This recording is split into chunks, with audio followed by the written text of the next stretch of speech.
just because we don't see God working doesn't mean that He isn't. In 2020, now, first of all, my main suffering did not start because of everything else that was going on that year.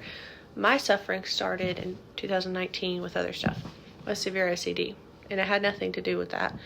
But in the very worst portion of my suffering with severe OCD, in the beginning of 2020, I was begging God for healing, pleading for healing and deliverance, because I was just living in torment in my mind all the time, and I could not escape it.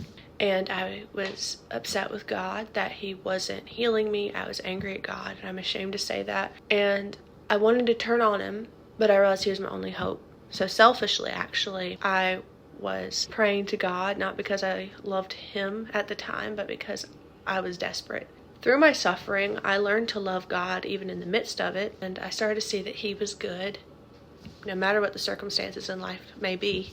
And when I was praying, asking for healing, I didn't see it happening, but it was happening. I was praying for it to come in a certain way. I was asking for supernatural, instantaneous healing. I was asking for God to just give me peace, just like that, but it wasn't happening. But God was still healing me. I just didn't notice it because He wasn't looking at things the way that I was. I was looking at things in my human understanding and the way that I expected things to go and I wanted things to go. But God is infinite and He wasn't looking at things that way. I can look back now and see how He was performing miracles, how He was healing me, that even a lot of hard things actually helped me be able to be better in general, growing closer to Him. And if I didn't go through that, I don't think I would have ever gotten saved. I wasn't a true born-again Christian. I claimed Christianity before then, but I didn't actually have a true relationship with God. I thought I did.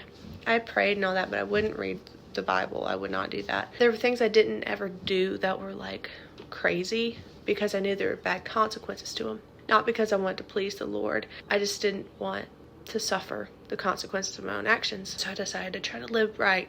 But that doesn't get you into heaven. When things started going down for me with OCD, I was angry that God was allowing that to happen to me. But if He didn't let that happen, I would have never gotten saved. I would have ended up going to hell one day. So just because situations don't make sense to you, I want you to know everything makes sense to God. Because God sees the big picture. There's things in life that God doesn't want us to go through, but because of our own free will, there's suffering in this world. Every sickness and disease, every loss is something that we caused as a society in one way or another.